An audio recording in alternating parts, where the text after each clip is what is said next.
Kochi international എയർപോർട്ടിൽ നിന്ന് സൗദിയിലേക്ക് ഓരോ തവണയും ഫ്ലൈറ്റ് കയറുമ്പോൾ ലിഡിയയുടെ കണ്ണുകൾ നിറയും. ഭർത്താവ് വിക്ടറിനെയും മകൻ റയാനെയും നേരിൽ കാണാൻ, അവർക്കൊപ്പം സമയം പങ്കിടാൻ എത്ര നാളത്തെ കാത്തിരിപ്പ് വേണമെന്നോർത്ത് ഉള്ളുപിടയും. ലിഡിയയ്ക്കൊപ്പം ജോലി ചെയ്യുന്ന സുഹൃത്തും ആലപ്പുഴ സ്വദേശിയുമായ അരുണിമയുടെ സ്ഥിതിയും വ്യത്യസ്തമല്ല.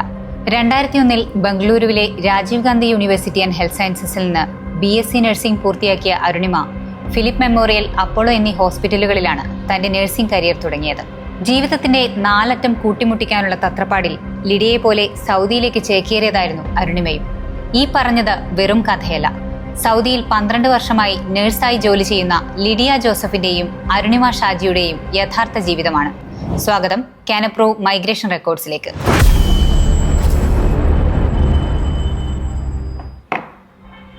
വർഷം 2024. സമയം രാവിലെ 11 മണി. സ്ഥലം തൃശൂരിലെ CanApprove ഇമിഗ്രേഷൻ കൺസൾട്ടൻസിയുടെ ഓഫീസ്. ഉദ്ദേശം 40 വയസ്സിനടുത്ത് പ്രായം തോന്നിക്കുന്ന ആലപ്പുഴ സ്വദേശികളായ 2 സ്ത്രീകൾ CanApproveന്റെ ഫ്രണ്ട് ഓഫീസിലെത്തുന്നു. ലിഡിയയും അരുണിമയും. കാനഡയിലേക്കുള്ള പെർമനന്റ് റെസിഡന്റ് വിസ നേടിയെടുക്കുക എന്നതായിരുന്നു ലക്ഷ്യം. കുടുംബത്തോടൊപ്പം കാനഡയിലേക്ക് മൈഗ്രേറ്റ് ചെയ്യുക എന്നുള്ളത് ഇരുവരുടെയും വർഷങ്ങളായുള്ള സ്വപ്നമായിരുന്നു. CanApproveനെ സമീപിക്കുമ്പോൾ ലിഡിയ IELTS പൂർത്തിയാക്കിയിരുന്നു. ലിഡിയയുടെ പ്രായം 43, അരുണിമയുടേത് 46. ഇരുവരും സൗദിയിൽ ഒരേ ഹോസ്പിറ്റലിലെ നഴ്സുമാർ, ഉറ്റ സുഹൃത്തുക്കൾ. Express entry, provincial nominee program, Atlantic immigration. ഇരുവർക്കു മുന്നിൽ പെർമനന്റ് റെസിഡന്റ് വിസയ്ക്കായി അപേക്ഷിക്കാനുള്ള സാധ്യതകൾ 3. ഇത് നേടിയെടുക്കുന്നതിനുള്ള കടമ്പകളുമേറെ. പ്രായം, വിദ്യാഭ്യാസ യോഗ്യത, തൊഴിൽ പരിചയം, ഭാഷാ പ്രാവീണ്യം തുടങ്ങി അടിസ്ഥാന മാനദണ്ഡങ്ങളിലാണ് ആദ്യം ഗ്രീൻ സിഗ്നൽ ലഭിക്കേണ്ടത്.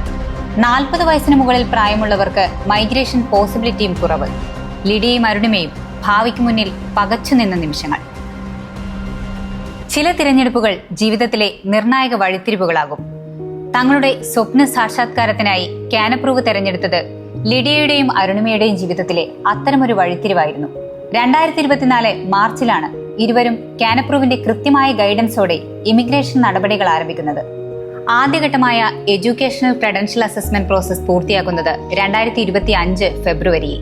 ഈ 1 വർഷ കാലയളവിനുള്ളിൽ ഇരുവരും US NCLEX എക്സാം ക്ലിയർ ചെയ്തു. കൺവേർഷൻ പ്രോസസ് പൂർത്തിയാക്കി കാനഡയിലെ ന്യൂഫൗണ്ട്ലാൻഡ് ആൻഡ് ലാബ്രഡോറിൽ നഴ്സിംഗ് ലൈസൻസ് നേടിയെടുത്തു. 2026 ഏപ്രിലോടെ ഇരുവർക്കും വർക്ക് പെർമിറ്റ് അപ്രൂവലും ലഭിച്ചു. Atlantic immigration programme. കാനഡയിലെ 4 അറ്റ്ലാന്റിക് പ്രവിശ്യകളിൽ ജോലിയും സ്ഥിരതാമസവും ആഗ്രഹിക്കുന്ന സ്കിൽഡ് വർക്കേഴ്സിനു വേണ്ടിയുള്ള ഇമിഗ്രേഷൻ ഓപ്ഷൻ. അരുണിമയ്ക്കും ലിഡിയയ്ക്കും യോജിച്ച വിസ പാത്വേ അതായിരുന്നു. ഭാവി എന്താകുമെന്ന സന്ദിഗ്ധതയിൽ CanApproveനെ സമീപിച്ച ഇരുവർക്കും ഇന്ന് ആശയക്കുഴപ്പങ്ങളില്ല. കാനഡ ഗവൺമെന്റ് ഹെൽത്ത് അതോറിറ്റിയിൽ രജിസ്റ്റേർഡ് നഴ്സായി വർക്ക് പെർമിറ്റ് അപ്രൂവൽ ഇരുവർക്കും ലഭിച്ചു കഴിഞ്ഞു. ഇരുവരും ഇപ്പോൾ PR വിസയ്ക്കായുള്ള കാത്തിരിപ്പിലാണ്.